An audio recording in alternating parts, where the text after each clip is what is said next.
Très bien. Bonjour à tous. J'espère que vous allez bien. Ok, ça marche. Bon, nous allons. En fait, je pétille à l'intérieur. On ne s'était pas consulté avec Nigel pour ce culte, et je me réjouis de voir ce que le Seigneur a préparé pour nous. Parce que il a clairement quelque chose à nous dire, parce que la manière dont il a parlé à Nigel, la manière dont il m'a parlé à moi, ça va dans la même direction. Alors je suis très excitée à l'idée de vous partager la parole ce matin. Alors je vous invite simplement à prier. Seigneur, merci pour ta présence au milieu de nous. Merci, Père, parce que ta présence est vivante, elle est vivifiante. Merci, Seigneur, pour ta parole. Ouvre nos oreilles afin que nous l'entendions. Ouvre notre intelligence, Seigneur, afin que nous la comprenions. Ouvre nos cœurs afin que nous te suivions. Amen.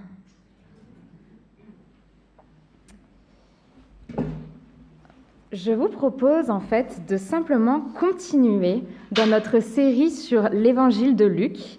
Nous allons lire en Luc 4 à partir du verset 1. Oui, c'est ça. Du verset 1 à 13. Jésus, rempli de l'Esprit Saint, revint du Jourdain et fut conduit par l'Esprit dans le désert. Il y fut mis à l'épreuve par le diable pendant 40 jours. Il ne mangea rien durant ces jours-là, et quand ils furent passés, il eut faim. Le diable lui dit alors : « Si tu es le Fils de Dieu, ordonne à cette pierre de se changer en pain. » Jésus lui répondit : « L'Écriture déclare : l'être humain ne vivra pas de pain seulement. »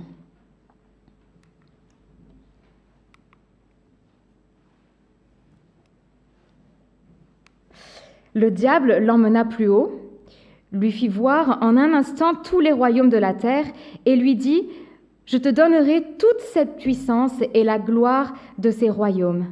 Tout cela m'a été remis et je peux le donner à qui je veux. Si donc tu te prosternes devant moi, tout sera à toi. » Jésus répondit : « L'Écriture déclare : adore le Seigneur ton Dieu et ne rends de culte qu'à lui seul. » Le diable le conduisit ensuite à Jérusalem, le plaça au sommet du temple et lui dit : « Si tu es le Fils de Dieu, jette-toi d'ici à en bas. Car l'Écriture déclare : Dieu ordonnera à ses anges de te garder. Et encore, ils te porteront sur leurs mains pour que ton pied ne heurte pas de pierre. » Jésus lui répondit : « L'Écriture déclare : tu ne mettras pas à l'épreuve le Seigneur ton Dieu. » Après avoir achevé de tenter Jésus de toutes les manières, le diable s'éloigna de lui jusqu'à une autre occasion.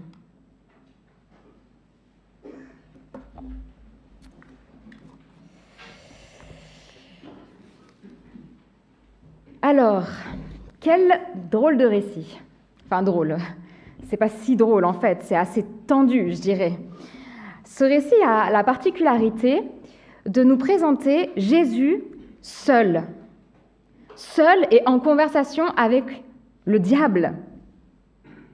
Ça pose déjà question. C'est vraiment le seul type de récit qu'on a dans l'évangile, enfin de ce type-là. On retrouve cet épisode dans les évangiles de Matthieu et de Marc. Alors Marc, il expédie l'affaire en 2 versets, c'est vraiment anecdotique apparemment pour lui.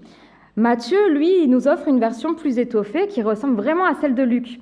D'ailleurs, Moi, je trouve ça amusant, peut-être d'autres ne trouvent pas ça amusant, mais les deux récits se ressemblent tellement qu'on peut très bien les mettre à côté et jouer au jeu des 7 différences, vous savez.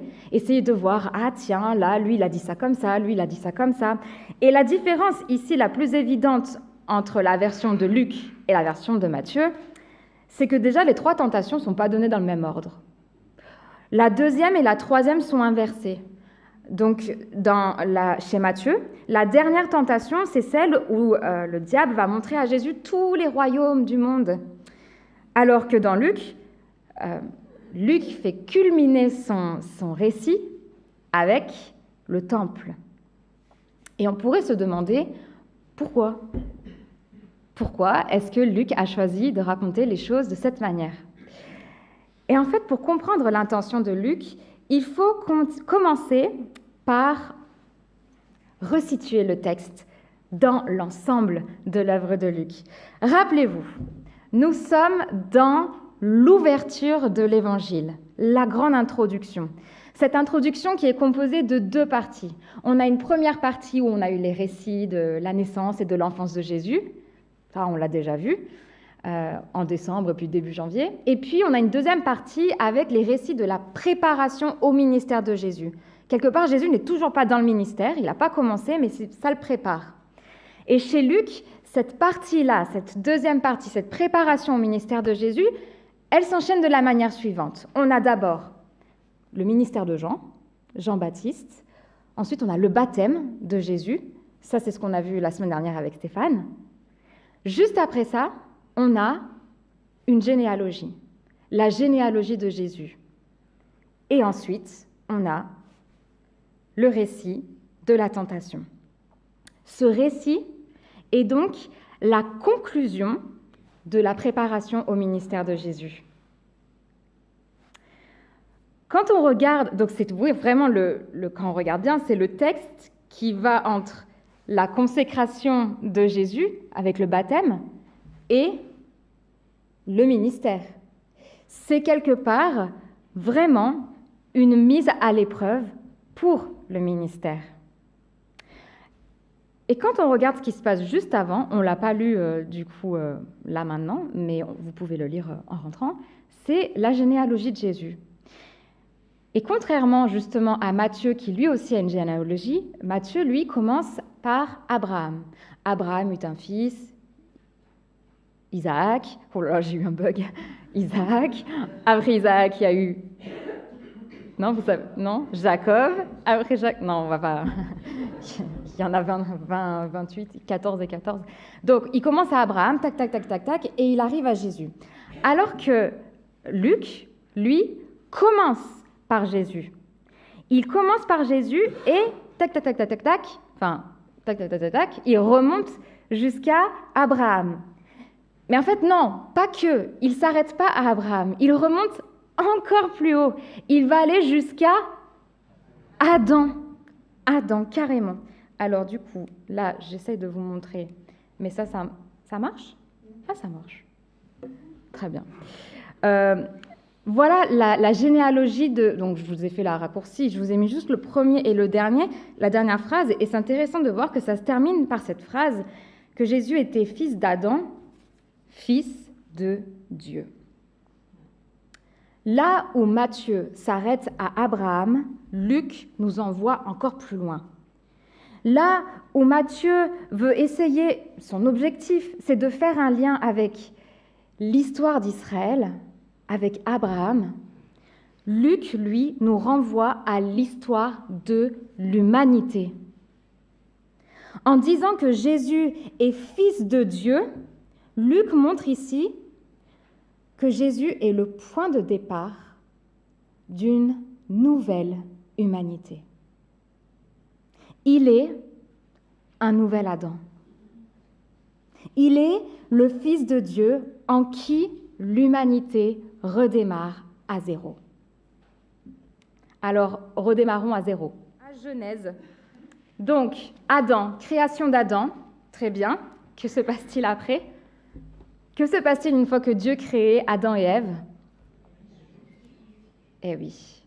Après Genèse 2, il y a Genèse 3. L'être humain a été tenté par le serpent dans le beau jardin d'Éden. Adam et Ève ont échoué. C'est la chute. Ils sont exclus du jardin et Satan devient le prince de ce monde. Donc, si Jésus est la nouvelle tête d'une nouvelle humanité, il va reprendre le chemin emprunté par Adam, mais dans le but d'ouvrir une autre voie. Quelque part, Jésus revient à l'origine du mal. Il revient au moment où tout a basculé, où tout s'est tordu. Ce texte de Luc présente Jésus comme un homme très humain. Jésus a été tenté dans son humanité, comme toi, comme moi. Jésus a vécu un temps de désert, de sécheresse, de solitude. Il a vécu l'épreuve, la faim, la tentation. Son attitude dans le désert est un modèle. C'est le modèle d'une nouvelle humanité.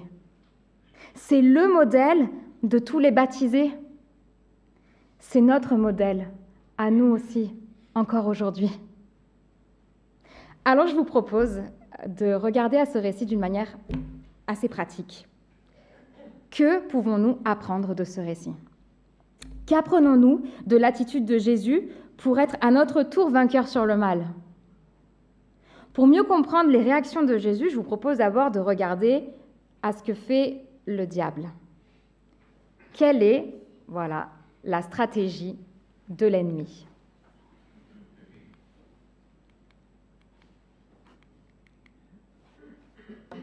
Ah oui, alors avant ça, excusez-moi. Il faut déjà saisir que le but du diable se trouve dans son nom. Le mot diable signifie diviseur. Il est celui qui sépare, qui oppose. L'objectif du diable, et ce depuis le début de l'humanité, c'est de séparer la créature de son créateur. C'est de séparer l'être humain de Dieu. Et c'est ici de séparer Jésus de son Père. Le diable va tout faire pour que Jésus ne réalise pas ce à quoi Dieu l'a appelé, ce pourquoi Dieu l'a envoyé sur terre. L'objectif de l'ennemi est le même pour nous aujourd'hui. Il ne veut pas que nous réalisions ce pourquoi nous avons été créés. La première stratégie de l'ennemi, c'est simplement de tenter. Le diable va par 3 fois proposer un autre chemin, comme si vous marchiez sur une route, tranquillement, une route tout droite, où il n'y a pas d'autre option, et que là, d'un coup, le diable arrive, il se pointe sur votre route, et il plante un panneau pour montrer une autre direction.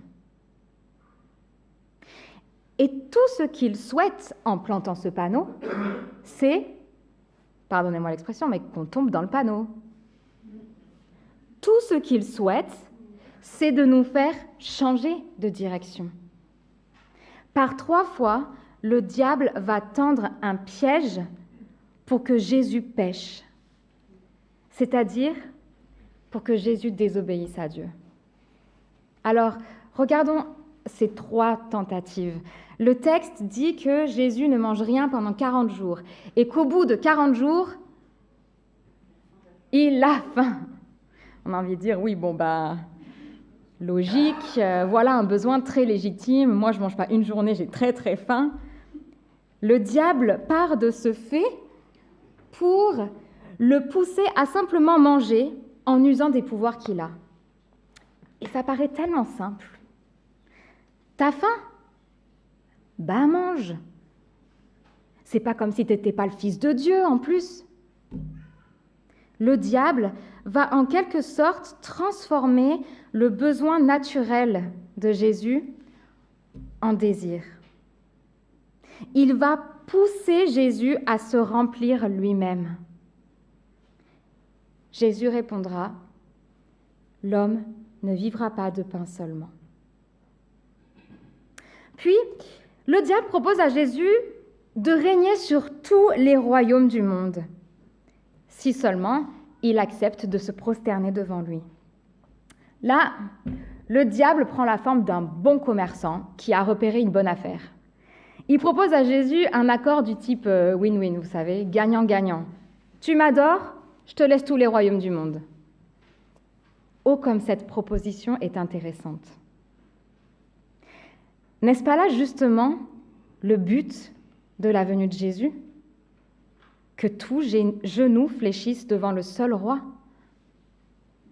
Le diable va en quelque sorte transformer la vocation de Jésus en soif de puissance. Il va pousser Jésus à dominer comme le diable domine, à dominer, à se saisir de tous ces royaumes. Pour cela, il suffit qu'il s'agenouille. Jésus répondra, « Adore le Seigneur ton Dieu et ne rends de culte qu'à lui seul. » Enfin, le diable propose à Jésus de prouver qu'il est bien l'envoyé de Dieu en se jetant du haut du temple. C'est peut-être la tentation la plus étrange. Le diable, en fait, pousse Jésus à agir ainsi afin qu'il montre à tous que Dieu est bien avec lui, qu'il est bien de son côté, puisque Dieu lui-même a promis dans sa parole que rien n'arriverait à son serviteur. Cette relation particulière, privilégiée avec Dieu devrait permettre à Jésus d'être admiré et reconnu dans le temple et dans tout Jérusalem. Le diable va en quelque sorte transformer le rapport privilégié que Jésus a avec son Père en vaine gloire. Il va pousser Jésus à se mettre au centre de l'attention, à chercher la reconnaissance, à un peu prendre les rênes de la situation, à provoquer son destin en provoquant Dieu. Et Jésus répondra, « Tu ne mettras pas à l'épreuve le Seigneur, ton Dieu. » Le diable tente Jésus à la fois dans son humanité et aussi dans sa divinité. Les objets de la tentation là qu'on a lus font clairement partie de son appel en tant que Messie. Oui, Jésus peut faire des miracles. Oui, il mérite toute la louange, il mérite tous les royaumes. Oui, il est le Fils unique envoyé par Dieu. Mais Jésus est aussi tenté dans son humanité. Les pièges du désir, de la puissance, de la vaine gloire peuvent se traduire par la soif de ressentir, de posséder et d'être. Connaissons-nous ces panneaux qui nous poussent à satisfaire nos désirs par nous-mêmes, maintenant et tout de suite? Connaissons-nous ces panneaux qui nous poussent à obtenir tout ce qu'on veut juste parce qu'on peut? Connaissons-nous ces panneaux qui nous poussent à chercher la reconnaissance et l'admiration?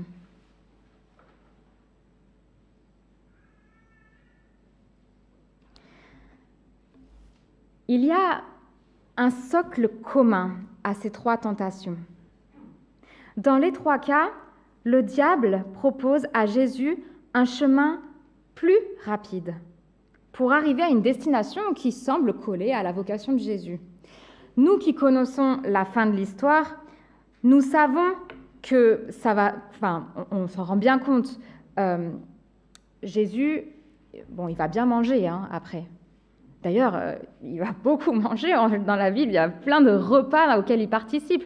D'ailleurs, il y a même une histoire qui nous raconte qu'il organise un pique-nique géant où il va multiplier du pain justement pour nourrir. Bon, ça, il va le faire. Jésus va bien devenir le roi des rois. Il est bien celui que nous adorons tous aujourd'hui, celui que nous appelons Seigneur. Et Dieu va bien montrer à tous que Jésus est son serviteur bien-aimé. Quand dans ce même temple, il sera jeté à la mort, mais que Dieu ramènera à la vie. Quelque part, on a envie de dire, la destination semble la même. Et le chemin semble plus facile et plus rapide. La stratégie de l'ennemi est de nous vendre un raccourci pour quelque chose qui ressemble à notre vocation, pour quelque chose qui ressemble à notre raison d'exister. Et c'est bien ce qu'il avait déjà fait en Éden. Rappelez-vous, quand il dit à Éden qu'en mangeant de ce fruit, elle et Adam seront comme Dieu. Eux qui avaient été créés à l'image de Dieu ont choisi de prendre un raccourci pour être comme Dieu. C'est presque ironique. Mais voilà, ce qui est présenté comme un raccourci est bien un piège. Un chemin qui ne mène absolument pas à la destination promise par Dieu, mais à l'opposé. Car ce chemin que le diable propose est un chemin sans Dieu. Pour que ce raccourci soit plus alléchant, le diable va manipuler. Regardez les termes qu'il utilise. Si tu es le Fils de Dieu, alors. Si Dieu a dit, alors. Le diable a une logique implacable. Il va provoquer Jésus. Prouve que tu es le Fils de Dieu. Prouve que tu mérites ce titre. Prouve que Dieu est vraiment ton Père. L'ennemi peut être très violent dans sa malice. Il peut être très déstabilisant dans sa logique. Et c'est exactement pour ça que nous avons besoin de regarder à Jésus. Oui, parce que lui, il a réussi à faire l'impossible. Genèse 3, et d'ailleurs toute l'histoire d'Israël, ne nous donne pas vraiment de pistes sur la manière de résister à la tentation. Ils ont plutôt été de bons contre-exemples. En Jésus, nous avons pour la première fois un modèle précieux. Alors je vous invite maintenant à regarder à la stratégie de Jésus. D'abord, il y a quelque chose d'étonnant et qu'on repère assez vite, peut-être que ça vous a sauté aux yeux, c'est qu'en fait Jésus, il ne parle pas beaucoup. Non ? Enfin, il ne dit pas grand-chose. D'ailleurs, quand il parle, c'est même pas pour dire quelque chose que lui, il a dit. Je me suis amusée, bon, il y en a qui commencent à savoir que j'aime bien les statistiques, alors je me suis amusée à compter le nombre de mots pour essayer de me rendre compte. Et voilà le résultat. Je ne sais pas si vous voyez quelque chose. Ouais, bon, je vous explique. Ce qui est en bleu, c'est ce que le diable dit. Ce qui est en jaune, c'est ce que Jésus dit. Et quand c'est un petit peu texturé, c'est que c'est une citation de l'Ancien Testament. Donc, en gros, l'ennemi, là, le diable parle 3 fois plus que Jésus. Il cite même beaucoup plus la Bible que Jésus. Ça, c'est... voilà. Et Jésus, lui, il dit 4 mots de lui-même. Et ces 4 mots sont à chaque fois « l'Écriture dit ». Alors en grec, c'est encore plus court. C'est... ouais. Il est écrit. Bref, finalement, la première leçon que nous pouvons tirer dans la manière dont Jésus gère la tentation, c'est qu'il ne discute pas avec le tentateur. Jésus reste froid. Il n'entre pas du tout dans le jeu du diable. Il ne flirte pas avec l'objet de la tentation, comme avait pu faire Ève dans le jardin. Il met en fait un râteau au diable. Il n'essaye même pas de lui montrer qu'il a tort, alors qu'il a tort, mais il n'essaye même pas de lui montrer. Il ne va pas essayer non plus de trouver une voie médiane. Non, Jésus est radical. Pourtant, le diable parle, hein. Pourtant, il parle. Mais Jésus, lui, n'échange pas. Il est radical. L'Écriture déclare. Oui, la stratégie de Jésus, c'est même pas de parler pour lui, mais c'est de répéter la parole d'un autre.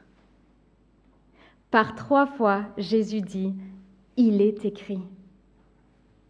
Par 3 fois, Jésus se réfère à la parole de Dieu. Par 3 fois, Jésus cite le livre du Deutéronome, qui est par excellence le livre où Dieu dit ce qu'il veut. Oui, Dieu dit ce qu'il veut. Alors que le diable tente d'usurper la place de Dieu en dictant un autre chemin, un chemin sans Dieu, ce que fait Jésus, c'est qu'il ramène Dieu dans l'équation. Il remet Dieu au premier plan. Il est écrit. Et je ne sais pas si vous avez remarqué, mais Jésus, il est dans un désert. Hein.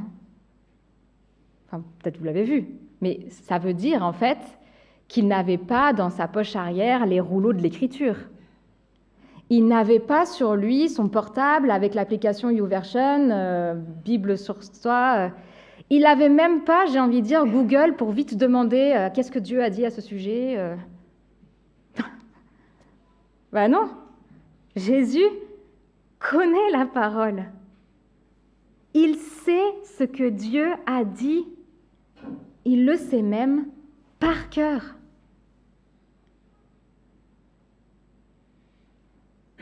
Ça vous est déjà arrivé de citer la parole comme ça, par cœur?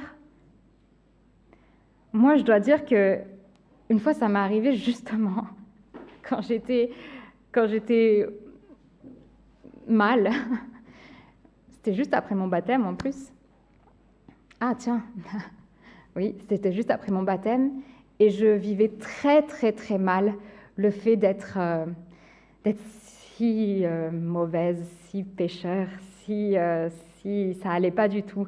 Et en fait, je prenais vraiment le sentier qui disait que je pouvais réparer ma faute toute seule, vous savez. Et alors que j'y arrivais pas, j'étais en train de me lamenter. Je me disais, mais attends, mais c'est pas possible. Je suis vraiment rien que rien. J'avais le psaume 51 qui tournait en rond dans ma tête avec ce verset qui dit, ma faute est toujours là devant mes yeux.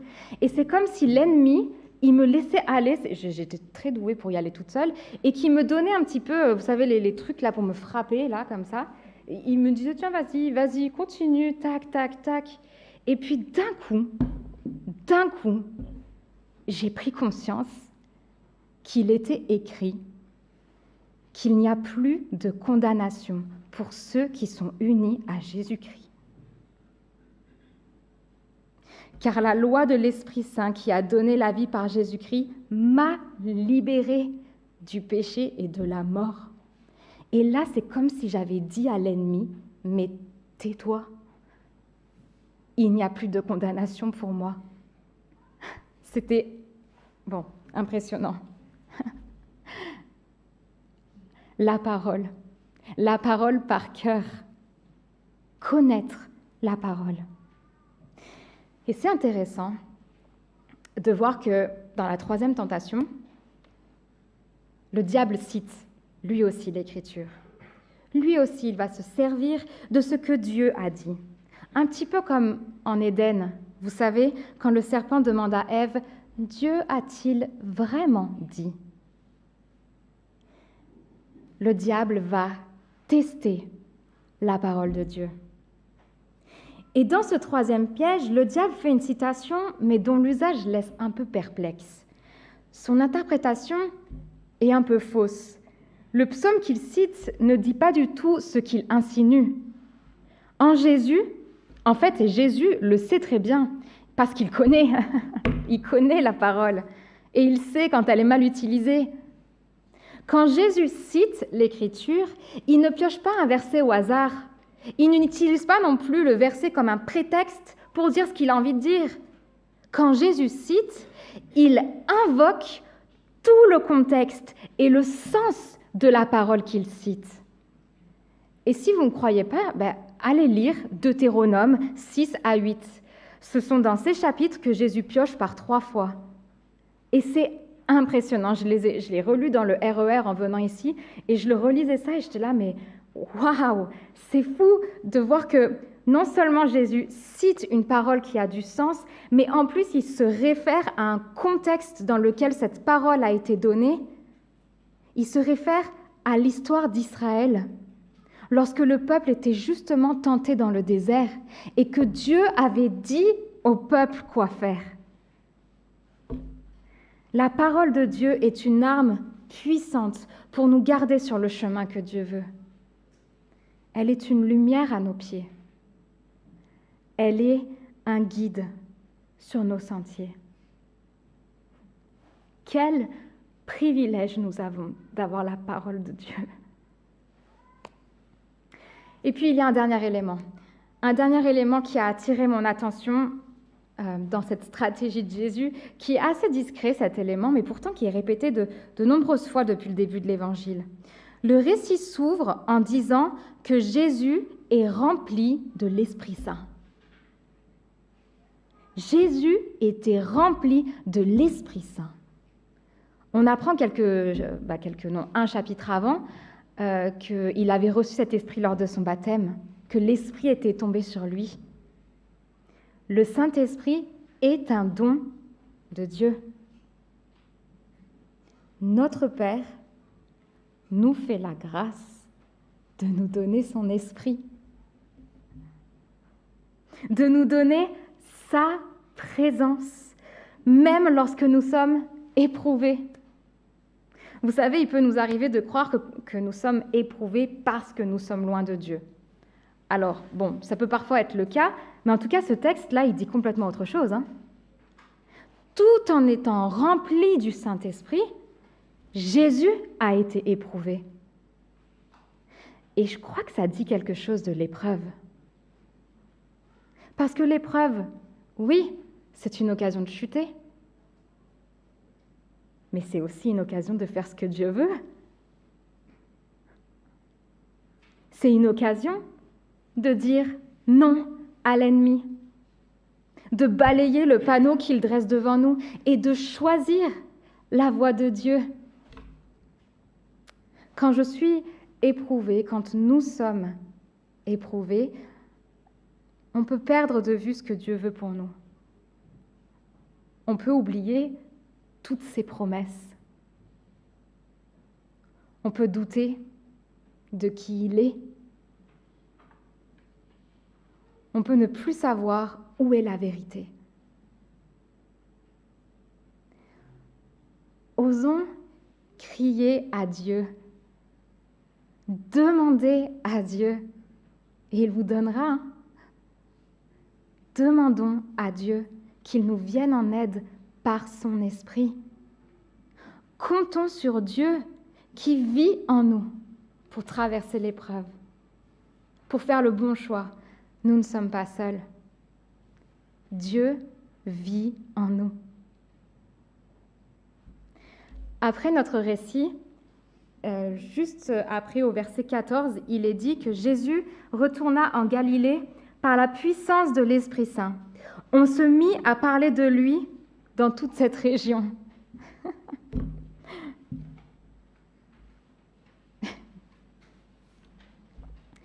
Le résultat de cette épreuve, pour Jésus, ça a été une présence encore plus visible du Saint-Esprit en lui. En choisissant de se soumettre à Dieu dans l'épreuve, le Saint-Esprit l'a animé avec puissance pour accomplir le ministère auquel il s'est préparé. Les gens commencent à parler autour de lui. Ils commencent à voir qu'il y a quelque chose de différent chez lui. Il a été éprouvé et il a prouvé qu'il était bien le Fils de Dieu, qu'il est bien le commencement d'une nouvelle humanité. Et c'est bien ce qu'on verra dans le reste de l'Évangile. Il va le prouver jusqu'à la fin.